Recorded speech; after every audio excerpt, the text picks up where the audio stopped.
J'aurais dû regarder le manuel. Hop. Ça fait bizarre de parler tout seul comme ça. Enfin, dehors. Parce que j'ai dû prendre l'habitude quand même. Enfin, un petit peu. Donc je vais regarder quand même un peu mes petites notes là. Pour être sûr que je me perds pas dans mes sujets. Donc ouais. La compagnie est financée. La chaîne a démarré. Là maintenant, il faut que j'avance. Là. Ça y est, il n'y a plus de paperasse, mais bon, c'est quoi qu'on fait au final? C'est quoi le but là-dedans? Forcément, on se perd un petit peu dans toute cette histoire et on va juste reculer juste un petit peu, juste qu'on revoit où on en est, c'est quoi la situation. Quand j'avais commencé la chaîne, j'ai été au chômage et là, depuis quelques semaines, j'ai eu un taf. J'ai pu revenir dans le studio de VFX dans lequel je bossais avant la mise à pied. Ça m'assure qu'au niveau finance, du moins pour la vie de tous les jours, ça marche bien et que je peux monter du coup mon entreprise de vidéo tranquillement. J'ai quand même une date là, dont on va parler un peu plus tard, mais je sais où je m'en vais, je sais en combien de temps j'aimerais bien atteindre les objectifs que je me fixe, mais en fait, c'est bizarre, c'est parce que je suis très heureux, je suis très chanceux d'avoir pu retrouver mon taf là-dedans parce que j'aime mon métier, mais quand tu vois un peu comment c'est en ce moment, il y a comme une sorte de paradoxe en fait. Beaucoup de mes confrères dans les effets visuels ou dans le cinéma de manière générale sont encore en train de faire face à une vague massive de licenciements, notamment au Québec. De manière générale, l'industrie souffre encore des répercussions de la grève des scénaristes et des acteurs. Donc ça se remet tout doucement, mais à côté de ça, c'est difficile encore. Alors les studios sont encore timides, ils ne savent pas s'ils vont bien reprendre autant qu'ils aimeraient. Puis en plus de ça, le sujet qui fâche, qui divise, l'intelligence artificielle qui est en train de prendre des proportions assez impressionnantes. L'évolution est très très rapide et je ne sais pas si elle va continuer une expansion aussi fulgurante, je pense que oui. Là, on a vu quand même qu'il y a un des gros studios majeurs dans l'industrie qui a signé un partenariat avec un développeur d'un modèle d'intelligence artificielle pour se nourrir des films. Donc, est-ce que la grève a servi à quelque chose? Ils ont réussi à avoir gain de cause, etc. Mais quand tu vois ce genre de décision, bon, tu sais pas trop où ça s'en va. Au Québec, on a atteint quand même une sacrée vague de licenciements vraiment très forte qui s'est ajoutée avec la réduction des crédits d'impôt. Pendant 30 ans environ, le Québec avait comme fait en sorte de soutenir le plus possible les studios indirectement grâce à un crédit d'impôt attractif, ce qui a fait que les clients se sont intéressés au Québec. Et ça a construit quand même une image de marque assez forte, qui fait que le Québec est devenu un pôle majeur des VFX. C'est depuis quelques années. Je crois qu'en 2022, 1 milliard de recettes. On était 8000 employés. 8000 employés dans ce domaine-là, c'était florissant. Là, forcément, ça s'est inversé avec cette grève-là. Et comme ça s'est amorcé en même temps que la fin de la grève, déjà que l'industrie galérait à remonter un peu, là, on se retrouve avec une grosse tape dans le pied. Donc forcément, les studios, ils ont essayé de se défendre, d'essayer d'expliquer le pourquoi ces décisions vont juste faire perdre plus qu'ils ne devaient sauver d'argent. Mais là, pour l'instant, le gouvernement fait la sourde oreille. Ou du moins, quand ils ont essayé de répondre, ils ont dit que c'était pas plus avantageux, mais qu'on reste compétitif. Sauf que tous les clients leur ont fait comprendre que non, le Québec n'est plus compétitif en fait. C'est le Québec maintenant, ils font partie des, je dirais pas des derniers, mais on va dire qu'ils sont en fin de peloton dans la course. Donc Disney, Amazon et autres, ils se sont dit bon allez, on va chercher à d'autres endroits où les crédits d'impôt sont plus forts, notamment la France, plus aller vers là-bas avec une mesure pareille. Déjà que les mises à pied étaient fortes, elles vont devenir de plus en plus permanentes. Il y a eu, je crois, à peu près 67%.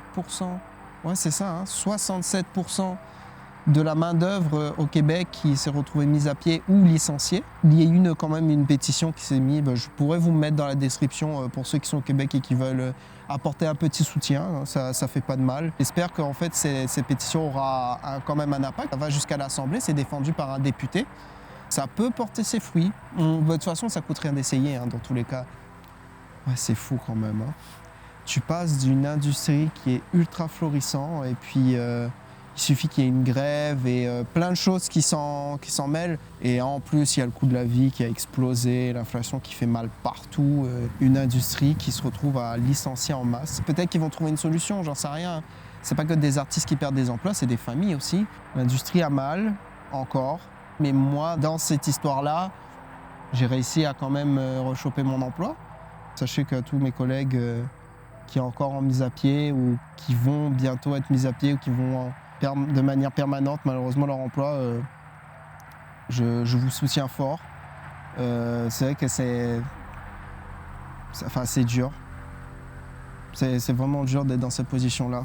Et l'autre truc qui est aussi paradoxal, c'est que cette période de mise à pied, même si ça m'a généré énormément de stress, énormément d'inquiétude, à une certaine mesure, je remercie cette période. Ça m'a permis de réfléchir, de reconsidérer beaucoup de choses. Je pense que s'il n'y avait pas eu cette mise à pied, je ne serais peut-être pas en train de lancer cette chaîne. On publie, on partage notre aventure.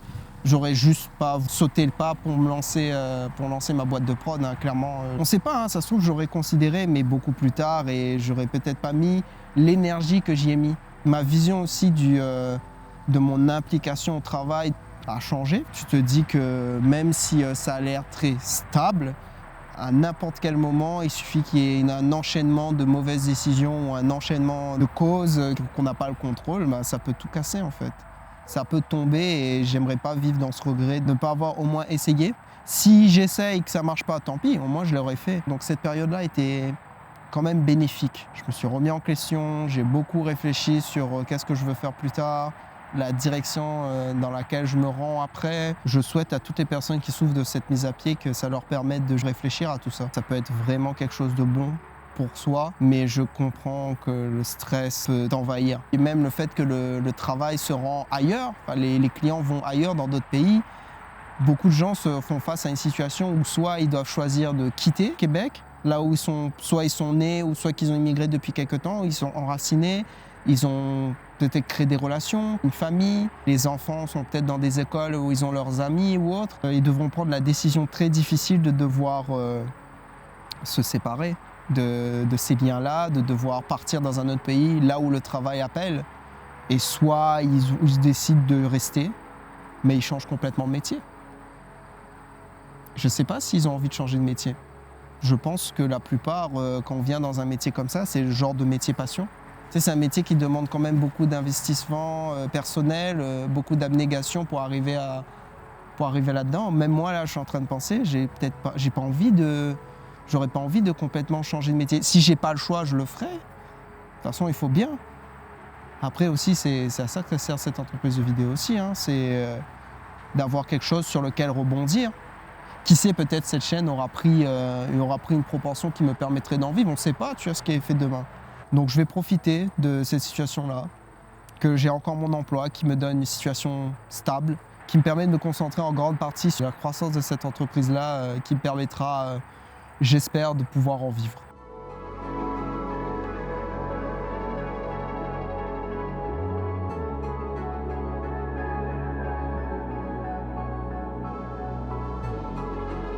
C'est quoi qui m'attend là pour la suite?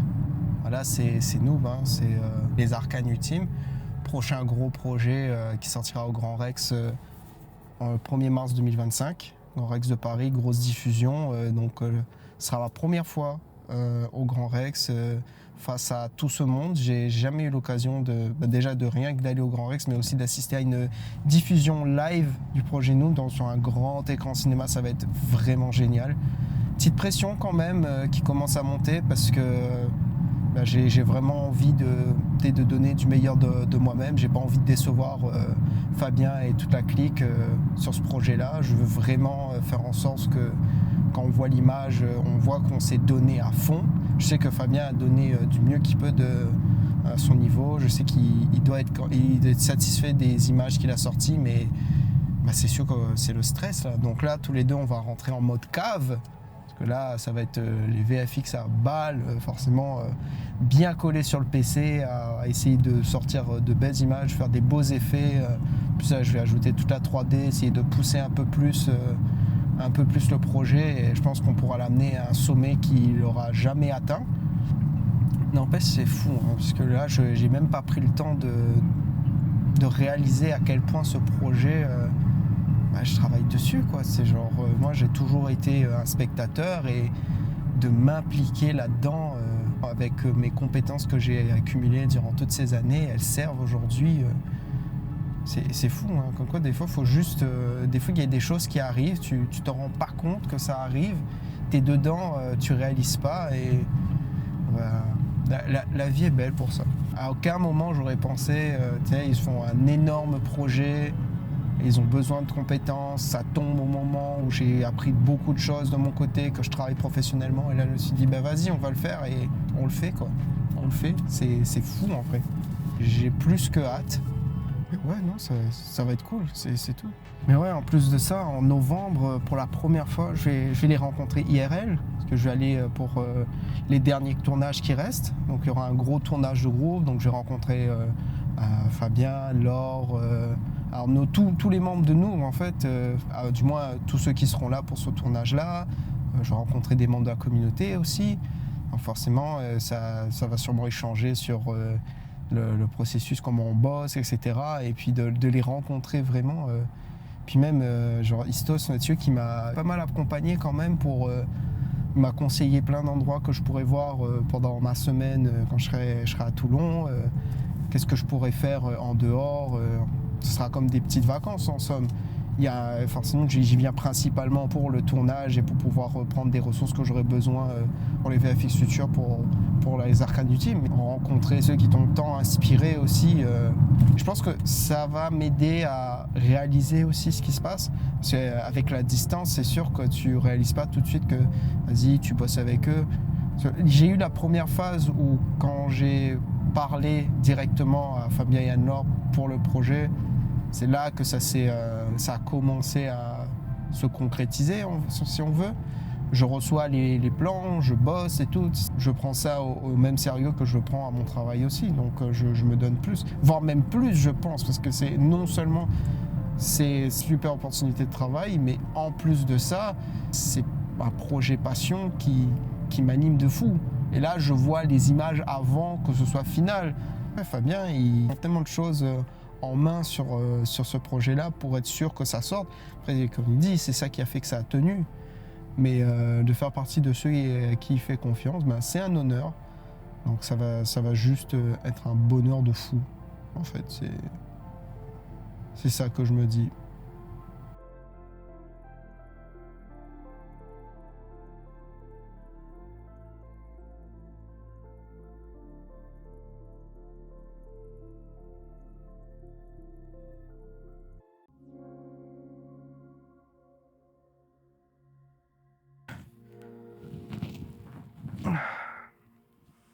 Donc avec tout ça, je me suis mis un objectif clair et précis.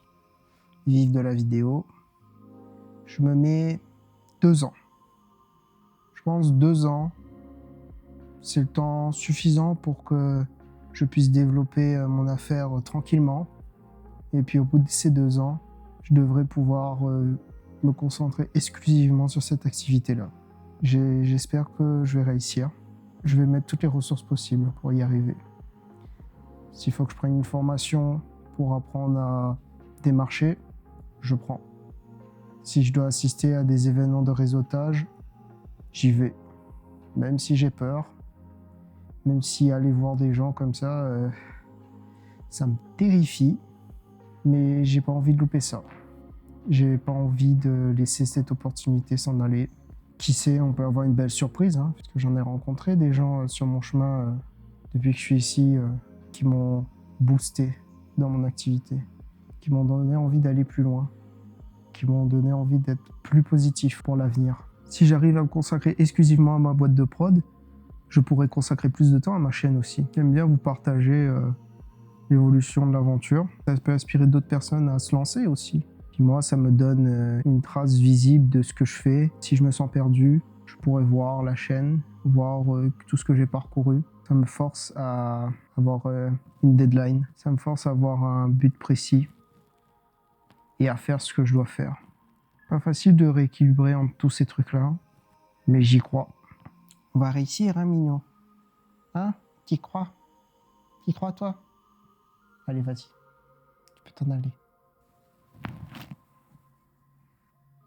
Ah, l'aventure, ça va être difficile, hein. Mais bon. On lâche rien.